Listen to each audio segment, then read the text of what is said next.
આ જુઓ આજે 7 તારીખ છે, વાર મંગળવાર. બોડેલીની બહુ ખુશનુમા સવાર તમને જોવા બતાવું છું. આજે સવારે 5 વાગ્યાથી જ ઝીણો વરસાદ પડી રહ્યો છે. તો બહાર કેવું છે તે તમને એક્સપ્લોર કરાવીને બતાવું છું. તો તમે બ્લોગમાં જોડાયેલા રહેજો અને દેખજો.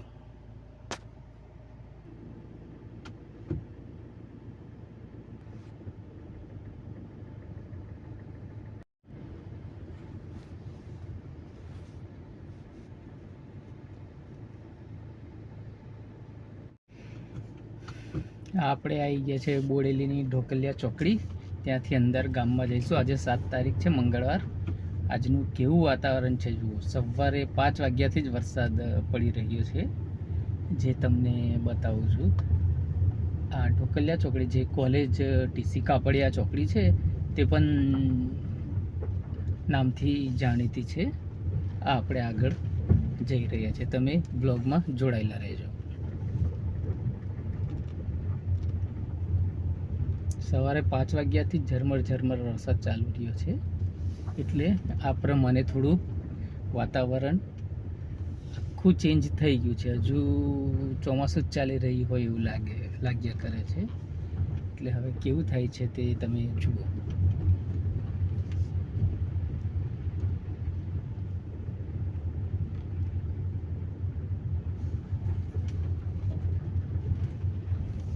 સવારે વરસાદ ચાલુ થયો અને થોડી જ વાર થઈ, 7 વાગ્યા હશે કદાચ સવારના, અને લાઇટ જતી રહી છે. આ પ્રશ્ન ચોમાસામાં અવારનવાર ચાલુ જ રહે છે કે જેવું વરસાદ થોડો બી આવે એટલે લાઇટોનું જવાનું ચાલુ થઈ જાય છે.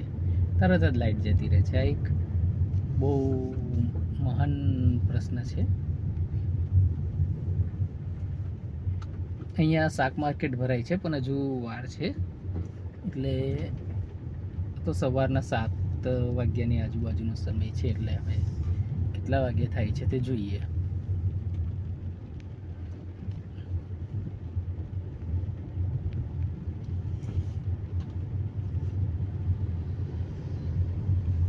આ ઢોકલિયા કહેવાય છે, ઢોકલિયા ગામ.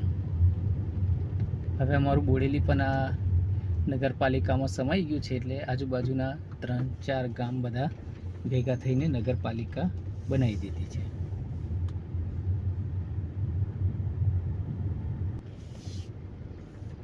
આ સુઝુકીનો શોરૂમ છે.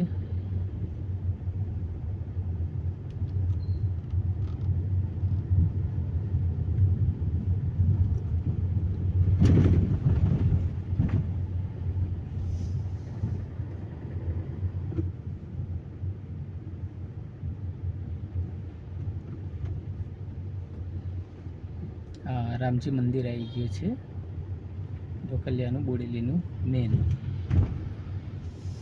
જય શ્રી રામ, જય રાધા કૃષ્ણ.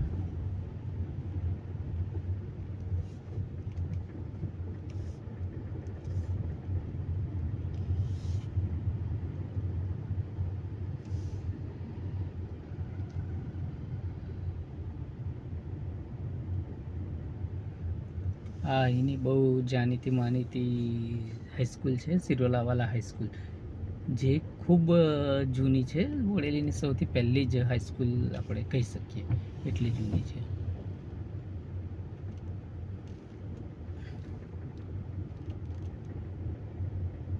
સામે તમને કંઈક દેખાય છે, એ ગરનાળું છે. ગરનાળું એ રેલવે સ્ટેશનનું છે. ઉપર ટ્રેન તમને દેખાતી હશે.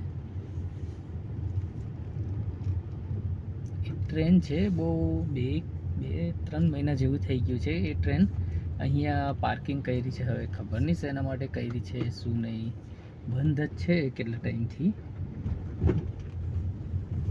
ખાસા સમયથી બંધ છે. આ ગરનાળું છે અમારે ઢોકલિયાનું. રેલવે સ્ટેશન રેલ ટ્રેનના કારણે ગરનાળું બનાવ્યું છે.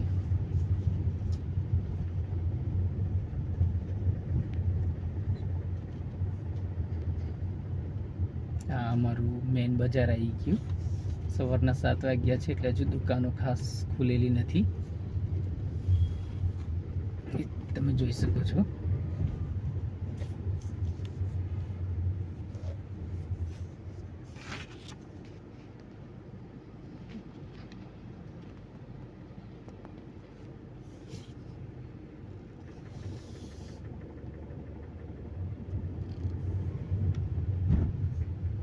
ફૂલોની દુકાન ચાલુ થઈ ગઈ છે, બીજી બધી દુકાન હજુ બંધ છે. હજુ થોડો ટાઈમ લાગશે. અહીં માર્કેટ થોડું મોડા ચાલુ થાય છે, 9 વાગ્યા પછી જ બધી શોપ દુકાનને ચાલુ થાય છે. હોટલનું બી એવું હોય છે, બહુ ખાસ જલ્દી ચાલુ નહીં થતી. ચા નાસ્તા માટે પણ મિનિમમ 8 તો વાગી જ જાય છે. આ હવે આપણે જઈ રહ્યા છીએ ઢોકલિયાથી અલીપુરા તરફ.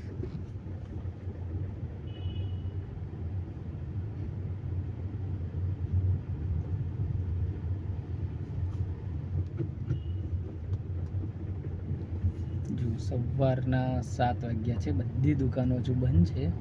તો પણ માર્કેટ થોડું, આ પોલીસ સ્ટેશન છે અહીંનું બોડેલીનું. બસ આ રોશનીથી શણગાર્યું હતું. કાલે અહીંયા શરદ પૂનમના માટે રાત્રે અહીં ગરબાનું અને અલ્પાહારનું આયોજન કરેલું હતું, માટે આ બધું શણગારેલું છે.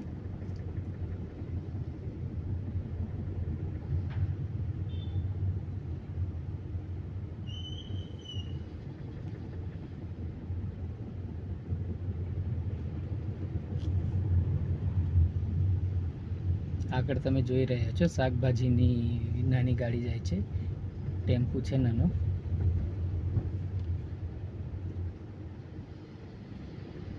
અહીંયા અમારે બોડેલી, છોટાઉદેપુર, જેતપુરમાં શાકભાજીનું ખૂબ જ ઉત્પાદન થાય છે, જે અહીંયાથી વડોદરા, સુરત જેવા માર્કેટોમાં મોકલાવવામાં આવે છે.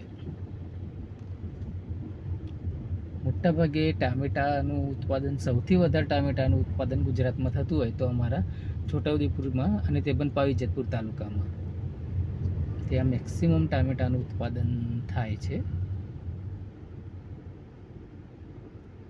આ મેન બજાર છે અહીંયા બોડેલીનું.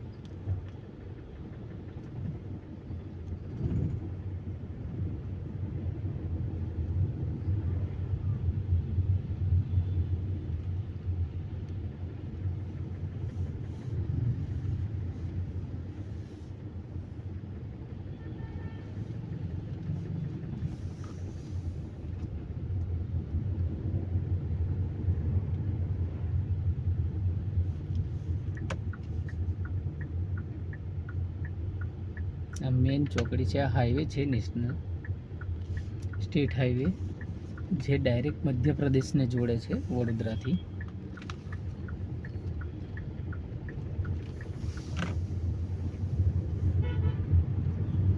આ બસ સ્ટેન્ડ છે અહીંનું, એટલે કે local bus stand, city bus stand.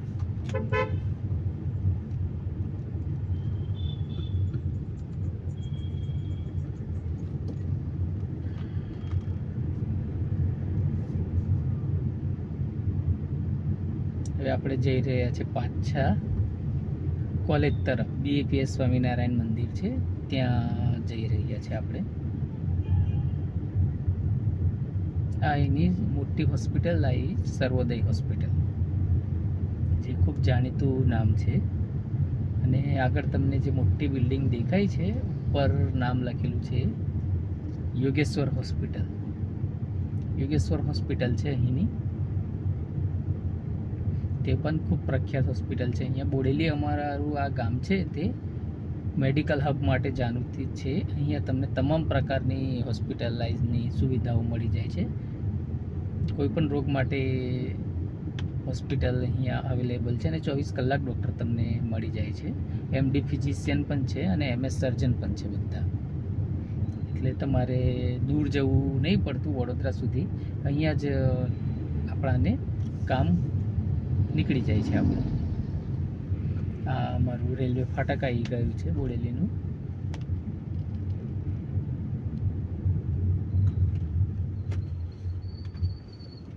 જે તમે જોઈ શકો છો. અહીંયા ટ્રેન આવે ને ફાટક બંધ થાય તે વખતે ખૂબ લાંબો ટ્રાફિક થઈ જાય છે, એટલે તે વખતે તો બહુ જ તકલીફ પડે છે. એટલે એના લીધે બાઇક કે સ્કૂટરવાળા અંદર ગામમાંથી પછી આવી જાય છે.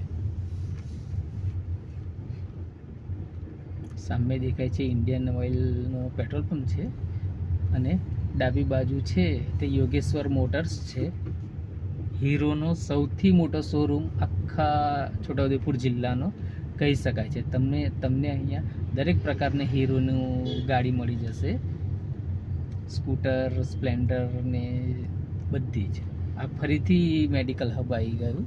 આ બાજુ જમણી બાજુ હોટલ છે બાલાજી. આ બધા બાળકો જાય છે, એ બધા કોલેજમાં ભણવા જાય છે.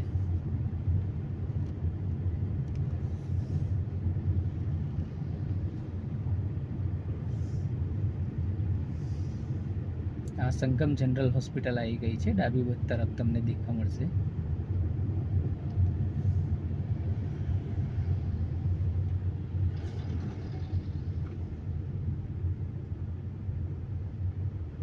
થોડું બ્લર થઈ ગયું છે. ચલો, તો અહીંયા આપણો આ બ્લોગને પૂરો કરીએ છીએ. તો અમારી ચેનલને લાઈક કરો, શેર કરો ને સબસ્ક્રાઈબ કરજો. જે જમણી તરફ તમને દેખાઈ રહ્યું છે એ અહીંની કોલેજ છે.